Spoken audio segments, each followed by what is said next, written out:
एक एक्टर को दिखाते हुए जो अपने डायलॉग्स की प्रैक्टिस कर रहा है। मूवी में वो एक प्रीस्ट है और उसे किसी बच्चे का एक्सॉर्सिज्म करना है। स्क्रिप्ट में कुछ होली वर्ड्स थी जिसे वो पढ़ रहा था और ये पढ़ते हुए हम देखते हैं कि एकदम से इस सेट की लाइट्स फ्लिकर करने लगी। जिस कमरे में वो खड़ा था वो कमरा तेजी से हिलने लगा और एकदम से किसी न दिखने वाली चीज ने उस एक्टर के ऊपर हमला करके उसे मार डाला। सीन यहीं से कट होता है और हमें ली और एंथनी को दिखाया जाता है। एंथनी एक ड्रग एडिक्ट है, इसी वजह से उसका और उसकी बेटी का रिलेशन बहुत खराब है। उसकी बेटी उसे डैड तक नहीं कहकर बुलाती और ये सब तब से है जब से एंथनी की वाइफ की डेथ हुई है। अपनी वाइफ वाले हादसे से पहले एंथनी एक एक्टर हुआ करता था, लेकिन उस हादसे के बाद वो नशे की लत में लग गया और उसने सारा काम छोड़ दिया। अब तकरीबन 2 साल रिहैबिलिटेशन सेंटर में रहने के बाद एंथनी काफी हद तक स्टेबल हो चुका था, इसीलिए उसे दोबारा मूवीज में रोल मिलना शुरू हो गए थे और अब उसे रोल दिया गया था उसी एक्टर का जिस एक्टर को हमने मूवी में मरते देखा है। ये रोल मिलने के बाद एंथनी बहुत खुश था। वो चर्च में जाता है और कन्फेस करता है उसने अपनी लाइफ में बहुत सारी गड़बड़ियां करती थी।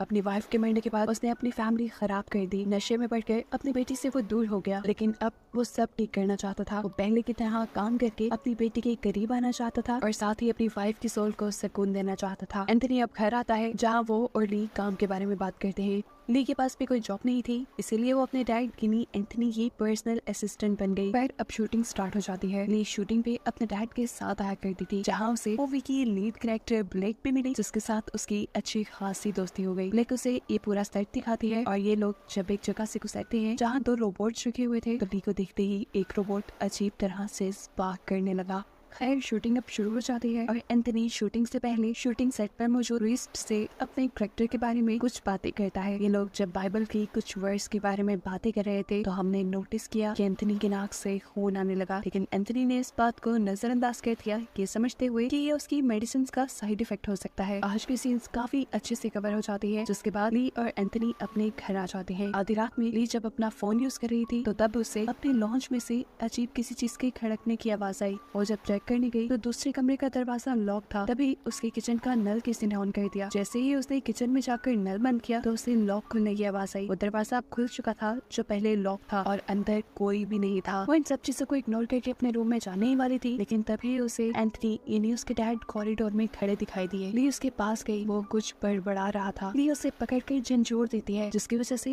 एक मरतबा के लिए एंथनी घबरा जाता है, लेकिन फिर उसे लगा कि शायद वो नींद में चल रहा था। अगले दिन एंथनी जब शूटिंग के लिए जाता है और डायलॉग प्रैक्टिस कर रहा होता है तब वो ये सब अच्छे से नहीं कर पा रहा था। डायरेक्टर भी अब गुस्सा हो गए थे। डायरेक्टर उससे कहते हैं तुम अपनी जिंदगी में होने वाली हर बुरी चीज को याद करो, शायद फिर तुम अपनी दुखिया एक्सप्रेशन अच्छे से दे पाओगे। और यहाँ पर हमें उसके बचपन का एक फ्लैशबैक दिखाया जाता है जब वो कॉन्वेंट में रहा करता था और फादर वहाँ के बच्चों को अब्यूज करते थे। खैर एंथनी दोबारा अपने डायलॉग्स की प्रैक्टिस शुरू कर देता है। इस मरतबा जैसे ही उसने ये डायलॉग्स वाले पेपर्स खोले तो उसके अंदर कुछ ना कुछ लिखा हुआ था। अंदर डीमन की ड्राइंग्स बनी हुई थी और लिखा हुआ था एंथनी इस मरतबा तुम्हें मुझसे कोई नहीं बचा सकता। वही डायलॉग्स वाले पेपर रखकर अपनी ड्रॉ खोलता है कोई चीज लेने के लिए, तो ड्रॉ में उसे एक क्रूसीफिक्स दिखता है। क्रूसीफिक्स को दिखाते ही एकदम से फ्लैशबैक में उसके बचपन की जिंदगी भी दिखाई जाती है, जहाँ पर ऐसा ही क्रूसीफिक्स पहले उसके पास हुआ करता था। अब थोड़ी देर में ली यहाँ पर आती है और उससे पूछती है कि आपको प्रॉब्लम कहाँ पर आ रही है, आप डायलॉग क्यों नहीं डिलीवर कर पा रहे। तब एंथनी कहता है कि मैं बाइबल की होली वर्स को एज डायलॉग डिलीवर नहीं कर पा रहा। जवाब में वो कहती है ऐसा इसलिए है कि आपका गॉड के ऊपर बिलीफ थोड़ा कम है, आप गॉड पे बिलीव करें और अपने पे भी, ये काम आपको आसान लगेगा। ये सुनकर वो उठता है, उठते ही उसे चक्कर आने लगे थे। वो ली से कहता है मुझे अपने रूम में जाकर आराम करना चाहिए। ली के हामी से नहीं लाने पर वो यहाँ से चला तो गया, लेकिन अपने रूम में नहीं बल्कि बेसमेंट में। ये बात ली को भी अजीब लगी। ली ने उसका पीछा किया। बेसमेंट के वॉशरूम से कुछ आवाजें आ रही थी। चुपके से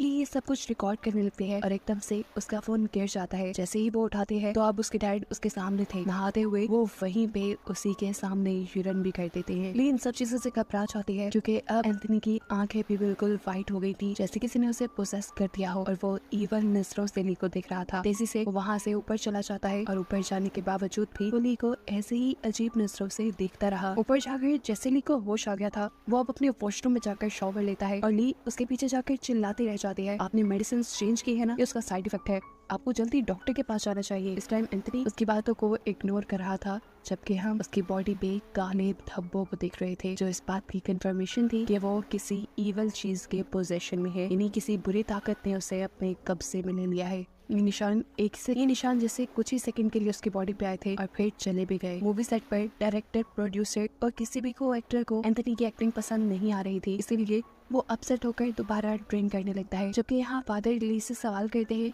क्या इस मूवी में जो कुछ हो रहा है तुम्हें इस पर बिलीव है? ली जवाब में कहती है, पहले तो नहीं था, लेकिन रात जो मैंने देखा है उसके बाद कुछ कुछ यकीन हो रहा है। इसके बाद ली जब घर आती है तो देखती है कि एंथनी उससे पहले ही घर आ चुका था। उसके हाथ बुरी तरह जख्मी थे, जिसमें से खून बह रहा था और मुंह का भी तकरीबन यही हाल था। उससे मिली उससे कहती है, आपने दोबारा ड्रग्स शुरू कर दी, उसी लाइफ में वापस चले गए जिससे मुझे नफरत थी, इसलिए अब मैं आपके साथ नहीं रहूंगी। ये सुनकर वो गुस्से से पागल हो गया, इतनी जोर से चिल्लाया कि वहाँ कमरे में मौजूद सभी कांच की चीजें टूट गई और फिर अजीब भयानक से तरीके से चलते हुए अपनी बेटी के सामने आया। पुलिस से कहता है, कहाँ जाओगे तुम? तुम्हारे पास ना स्कूल है ना माँ है, बचा में तुम मेरे पास ही रहोगी। ये सुनकर ली बुरी तरह डर जाती है और गुस्से में कहती है, एंथनी दूर रहो मुझसे। इसके जवाब में वो कहता है, एंथनी नहीं हूँ मैं। ली बहुत ही ज्यादा डर चुकी थी। वो अगले दिन शूटिंग के सेट पर जाकर फादर से मिलती है और फादर को एंथनी की सारी सिचुएशन बता देती है। एंथनी अब रातों को वॉशरूम में कुछ न कुछ बोलता भी था जो उसने रिकॉर्ड किया हुआ था। फादर जब ये सुनते हैं तो वो खुद भी घबरा जाते हैं, क्योंकि ये मामला बहुत बड़ा था। इस रिकॉर्डिंग में एंथनी खुद डीमन मुलॉक को बुला रहा था और ये काफी खतरे की बात थी। फादर ली से कहते हैं, तुम अपने घर चली जाओ, मैं कुछ भी करने से पहले डीमन मुलॉक और एंथनी के ऊपर और रिसर्च करना चाहता हूँ। रात में दिखाया जाता है जब फादर डीमन मुलॉक के ऊपर रिसर्च कर रहे थे, तब एंथनी बुरी तरह तड़प रहा था और यहाँ खुद फादर के इर्द गिर्द भी अजीब सी एनर्जी उन्हें महसूस होने लगी थी। यहाँ पर एंथनी की लाइफ का एक फ्लैशबैक दिखाया जाता है जहाँ पर वो बच्चा था, वो फादर के रूम में गया था और फादर ने उसे अब्यूज किया था। अब शूटिंग का टाइम भी हो चुका था। एंथनी अपने डायलॉग्स बोलने की कोशिश करता है, लेकिन उसकी एक्टिंग में इतना मजा था ही नहीं। सारे उसे टोक देते हैं और इस चीज से एंथनी को गुस्सा आ जाता है। उसके हाथ में पकड़ा हुआ क्रूसिफिक्स वो फेंक देता है और तेजी से स्टेयर्स की रेलिंग पे हाथ मारते हुए नीचे उतरता है। उसकी आंखें बिल्कुल वाइट हो चुकी थी, ऐसे जैसे किसी चीज ने उसे पोसेस कर लिया हो। स्टेयर्स से नीचे उतरते ही अजीब तरीके से उसकी बॉडी मुड़ने लगती है। उसकी कमर उल्टी तरफ मुड़ गई थी और ये सिर्फ एक बार नहीं बल्कि कई बार हुआ था। जिसके बाद ली जब उसे रोकने की कोशिश करती है, ये कहते हुए कि एंथनी रुक जाओ, तो वो इस बार भी यही जवाब देता है, एंथनी नहीं हूँ मैं। जिसके बाद वो बार बार अपना सर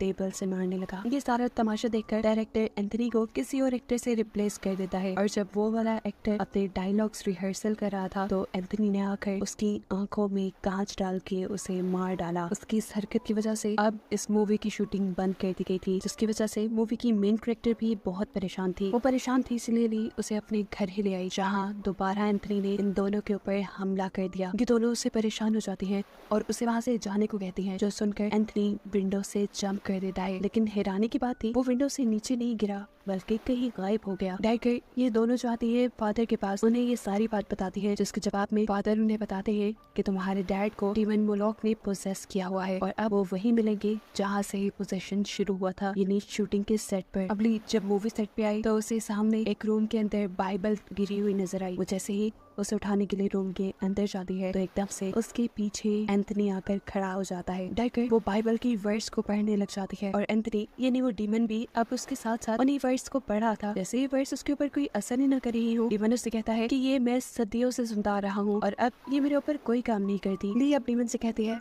प्लीज एंथनी को छोड़ दो, वो मर रहा है। जवाब में डीमन कहता है, वो तो सालों से मर रहा है। ये कहते ही वो डीमन ली के ऊपर हमला कर देता है, लेकिन ली के हाथ में इस टाइम क्रूसीफिक्स था, जिसे वो उस डीमन के सर पे लगाती है और डीमन उसे छोड़ देता है। ये क्रूसीफिक्स उसके सर पे लगाने की वजह से डीमन की पावर्स थोड़ी कम हुई थी। ऐसे में जहाँ फादर और ब्लैक को भी डीमन ने पैरालाइज किया हुआ था, वो भी उसकी पोजीशन से छूट जाते हैं। अब फादर डीमन से कहते हैं, तुम एंथनी की बॉडी छोड़ दो और मेरे अंदर आ जाओ, क्योंकि फादर खुद एंथनी का एक्सॉर्सिज्म करने में कामयाब नहीं हो पा रहे थे। डीमन भी उसकी बात मानते हुए एंथनी को छोड़कर फादर के अंदर आ जाता है। यहाँ से अब मूवी फ्लैशबैक में जाती है और हमें ये रीजन दिखाई जाती है कि क्यों उस डीमन ने सिर्फ एंथनी को ही पकड़ा था। असल में एंथनी बचपन में जब कॉन्वेंट में रहता था तब फादर उसे अब्यूज किया करते थे और अब्यूज करने के बाद उसके सर पे उल्टा क्रूसीफिक्स बना देते थे, यानी वहाँ पर गॉड को माना नहीं जाता था, वहाँ पर डीमन की वर्शिप होती थी। डीमन की यानी यानी शैतान की पूजा की जाती थी। ये ट्रॉमा बचपन से अब तक एंथनी के दिमाग में था और यही उसकी कमजोरी बनी, जिसकी वजह से डीमन ने उसको पोजेस कर लिया। सीन दोबारा प्रेजेंट में शिफ्ट होते हैं, जहाँ अब फादर की बॉडी में वो डीमन है। फादर को बचाने के लिए एंथनी यहाँ होली क्रूसिफिक्स उठाता है और बाइबल की वर्स पढ़ना शुरू कर देता है। अब उसकी वर्स डीमन के ऊपर असर दिखा रही थी, क्योंकि वो बचपन वाले अपने ट्रॉमा से अब निकल चुका था और गॉड के ऊपर बिलीव रखते हुए ये वर्स पढ़ रहा था, और ऐसे वो डीमन कमजोर होकर फादर को छोड़ देता है। कहानी के आखिरी सीन में हमें एंथनी और ली को दिखाया जाता है, जो अब अपनी लाइफ नॉर्मल गुजार रहे थे। एंथनी रोज चर्च जाने लगा था, जबकि ली अपने साथ हुए इस सारे वाक्य की स्टोरी लिख रही थी और इसके ऊपर वो एक फिल्म बनाना चाहती थी, जिसे दिखाते हुए ये कहानी यहाँ खत्म हो जाती है।